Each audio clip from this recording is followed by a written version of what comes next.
Full tank na natin.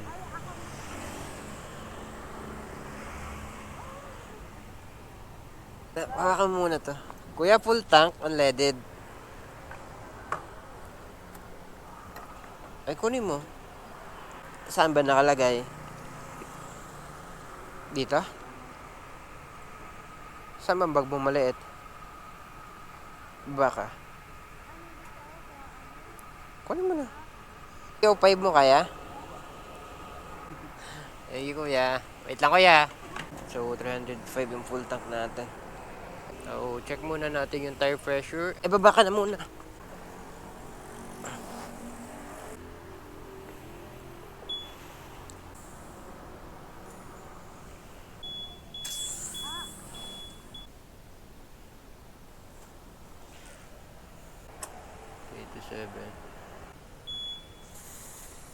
Reheat muna natin yung ating trip para malaman natin yung total distance ng ating babahiin. Alright? Let's go. Good morning. What's up? Good morning mga lodi. Alright, so pabiyahe kami ngayon. So papunta kami ng Quezon Province or Antipolo. O Rizal, bahala na kung saan kami makakapunta. Habang wala pang traffic, bibirahin namin to. So first time ng Aerox natin makapunta ng Marilake. Yo, my man! Nandito tayo sa C5 Paranaque. Maganda ba ng mga ganitong madaling araw kasi wala pa traffic. So, dapat nga alas 3 kami alis, alas 4 pero alanganin. Napakaganda ang kalsada naman to. Straight, napakalinis. Asfalto, malinis, wala lubak. So, dito tayo sa McKinley. Sa kanal. Napakalaking kanal. Yeah, boy. May tatawid, boy. Ganda ang lugar na to. Venice. Woo! Napakaganda. Napakaganda mga ulap.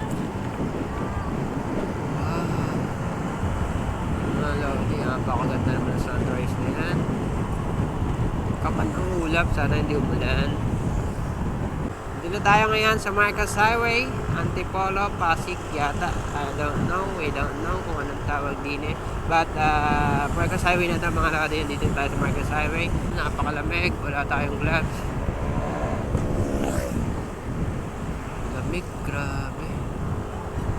Ang gloves na muna ako kasi sobrang lamig na dito. Medyo mataas na, pataas na kasi tayo. Dami tayo nakakasabayang mga riders. Ayan. Mga grupo siguro to, magkakasabay sila eh.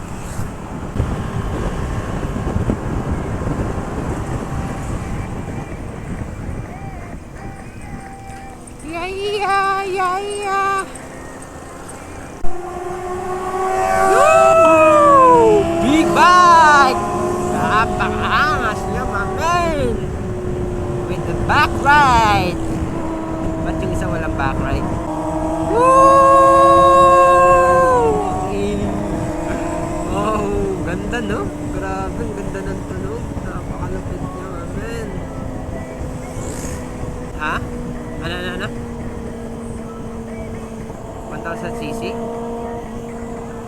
Usually, mga ganyang tunog pa lang 1,000cc na para sa akin.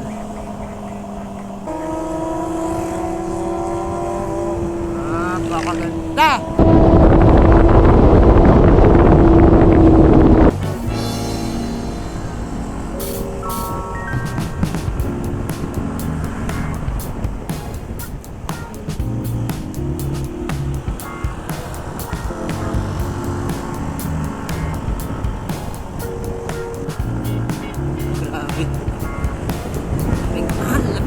Lamig no? Naka-gloves na ako mga dito, mga jacket na. Pero tagus pa rin yung lamig!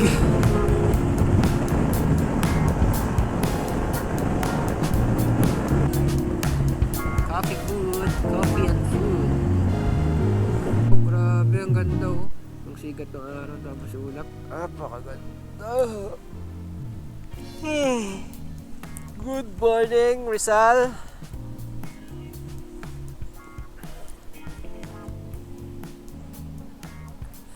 Ay, oo, mahilo lang. Stopover muna kami. Balak na rin namin magkape. Mag-breakfast man lang. Uy, Hayabuta oh. Dito na kami sa Tanay ngayon. Medyo pangit ng panahon. Makulimlim dito at sobrang lamig kasi kakatapos na ng ulan. Dito, maambo na naman. Ayan. Hanap muna kami ng spot na pwede naming pagkapihan. Magkakape na lang muna kami. May tinapay kami dito. Almusal na lang din namin. Saan dito?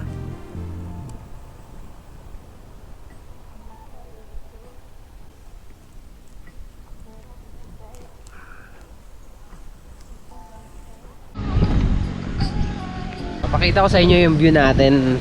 So, share lang namin sa inyo yung spot na nakikita namin. So, may ano tayo, may Milo. Magmamilo lang kami. Ito mamaya ba namin sa dagat kung may makita kaming spot sa tabi. Sa Quezon Province. Sinapay!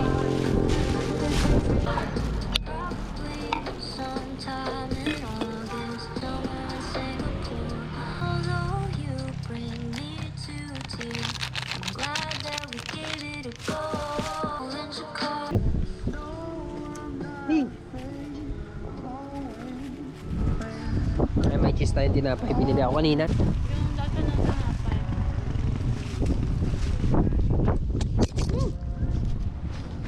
Buti dito nahulog.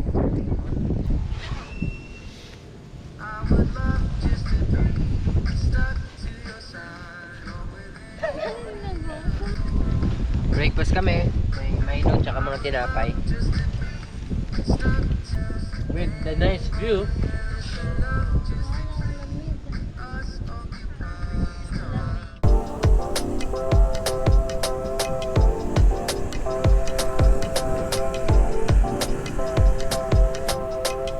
Wow! Sheesh! Grabe. Tapos ang dito. Bato, bulaklak. Sheesh, tapos ayan. Parang maligo na tayo. Grabe, ganun ka ano yung pulsila dito. Mga agukat sa gilid, oh. Anong puno yan?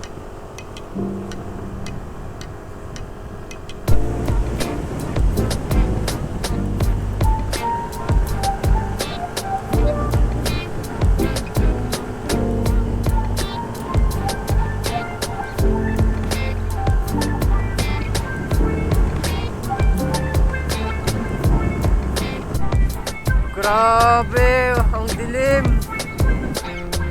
Nakikita niyo, ayan yung ano, yung araw, pero yung part na to, nababalutan siya ng fog. Kasi mataas.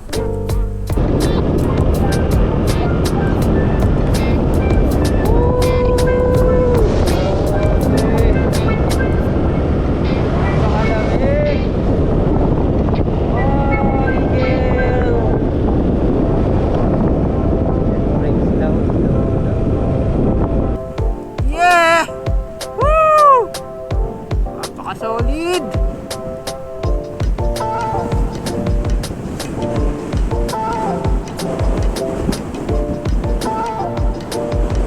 Uy, ilog.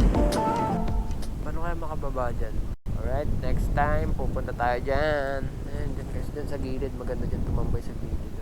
Dala ka na ng tent, baso, umaga, ganito mga panahon. Napakasimple pero solid. Tapos mga ngawil tayo dyan, no? Buha tayo ng ano nito, ulam. Muna kami ng bigas. Kasi wala kaming bigas. Saan po?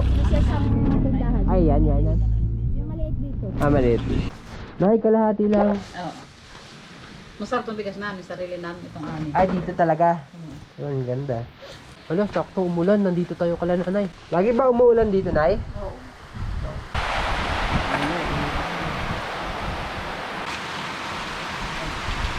Biglang umulan. Yeah. Sige, nay. Salamat po.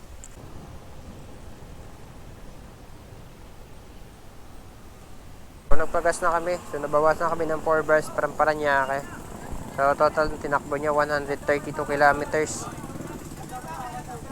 Ganap lang kami ng spot na may dagat. And doon na kami pepesto. Kunat na. Kunat na. Bumili ka pa. Alright, dito na kami sa tabing dagat sa Real Quezon. Medyo anong dagat, malabo. Kasi umulan daw dito. O hanap pa kami ng spot. Hindi namin sure kung makakaligo kami sa dagat. Dagat na, oh. So, check muna natin kung pwede dito. Meron kami nakita dito. Ito sa tabi lang ng kalsada. Maganda kasi buhangin.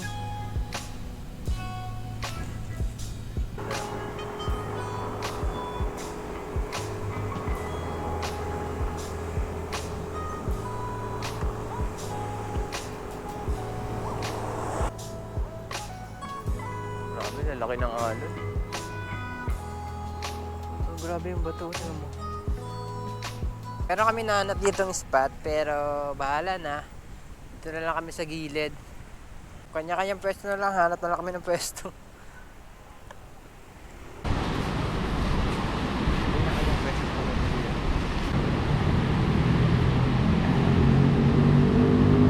Nagluluto na ng ulam namin. Nakaluto na rin kami ng kanin. Marami kong ginawa kaya hindi ko na na-cover yung iba. Baka.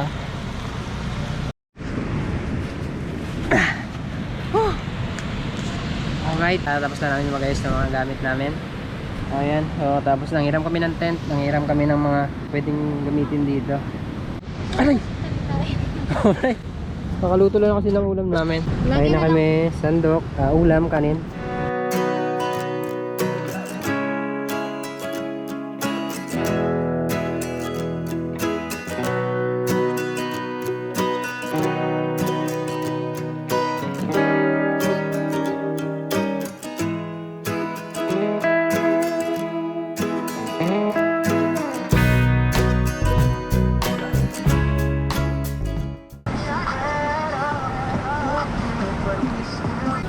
Ayusin na natin yung pangawil. Mga ngawil tayo ngayon. May napagtanungan ako kanina. Pero mga isda daw dito. Pero sa ngayon daw, medyo alanganin kumain yung isda kasi maalon. Pero try pa lang natin. Baka may makuha tayo.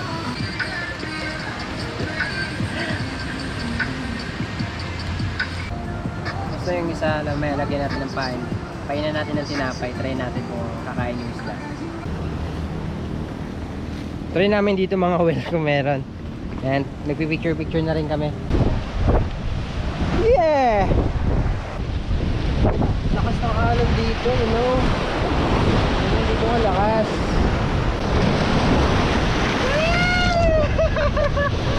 Try natin yung tinapay. Ito pa kung maalim-alim po ako sa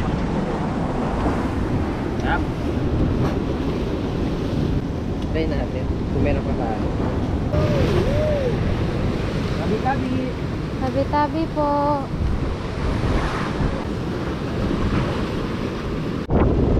Back to main spot. Walang isda, walang huli. Ang sarap ng buhay nila dito, tabing dagat. Tapos kahit kung gusto nila mang isda, gusto nila lang chill-chill lang. Ganun naman ang buhay eh. Kung gusto mo mag-enjoy, gusto mo mag-relax, punta ka sa tabing dagat. O kahit hindi sa tabing dagat, basta yung makapag-enjoy kayo, hanap kayo ng paraan para kayo sumaya, mag-enjoy. Hanggat may pagkakataon na sumaya, grab na natin, huwag na natin sayangin yung mga pagkakataon na yan. Let's go! Tabi-tabi. Huwag ka nang pumatong dyan kasi madulas, mahihirapan ka. O dyan. Yan. Pero syempre hindi sanay. Manilayan niya eh.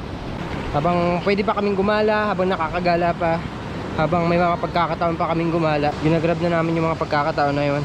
Kaya na yung mga girl, para matuto. Kasi yun talaga kapag manilinya ka, hindi ka nakaka-experience sa mga ganito. So mahirapan ka kapag first time mo tulad nito. First time sa mga ganitong mabato, hirap na hirap siya.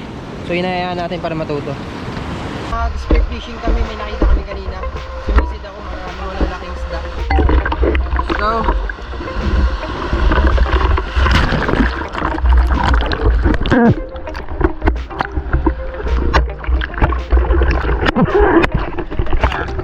Go!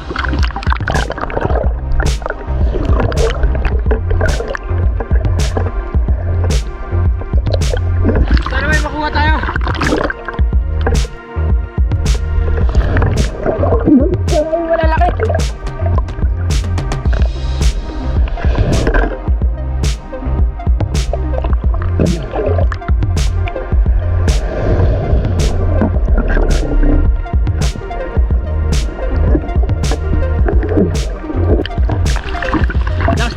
mahabol. Malabo yung ilalim. Ang alon na nalabas. Sasakos yung ilalim medyo. Malabo.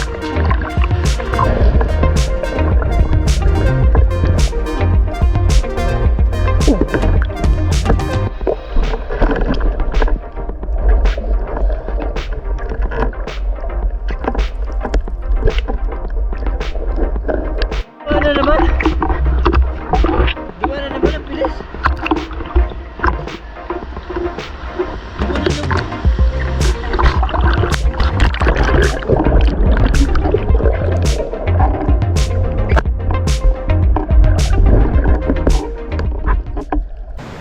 Alright, so yun kanina nag-spear fishing tayo pero wala kaming nahuli. Hindi na ako nakapag-video kasi nalobat na yung camera. Kasi wala talaga ako mahuli kasi malakas yung current sa ilalim ng tubig. Tapos nasira yung alon, sobrang lakas. So ngayon gumagayak-gayak na kami, nag-ayos na kami. Inaayos na lang namin yung tent, sasoli na namin. Kasi kami ay babache na. So malayo-layo pa kami. 4 hours biyahe, 4 hours or 5 hours. Ayan o, tinilas pa ako dyan. Ha? Dyan, tinilas.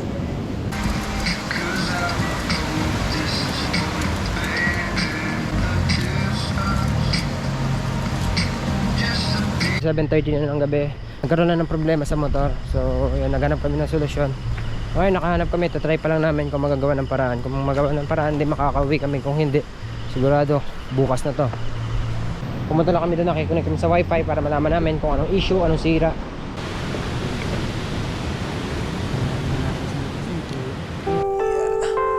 Okay na kaya? Naki-charge kami doon sa may tindahan. Buti na lang may charge na siya ng battery. Sige kuya, salamat. Pauwi na kami ngayon. Umuulan na, so hindi na namin makakover yung biyahe namin pauwi. Hanggang dito na lang mga lodi. Like, share, and subscribe para ma-notify kayo kapag may bago kaming upload na video. Kung umabot ka sa video na to, maraming salamat. Nagmamadali na siya. Kasi umuulan na. Basta ng ulan. Alright, thank you mga lodi. Like, share, and respect.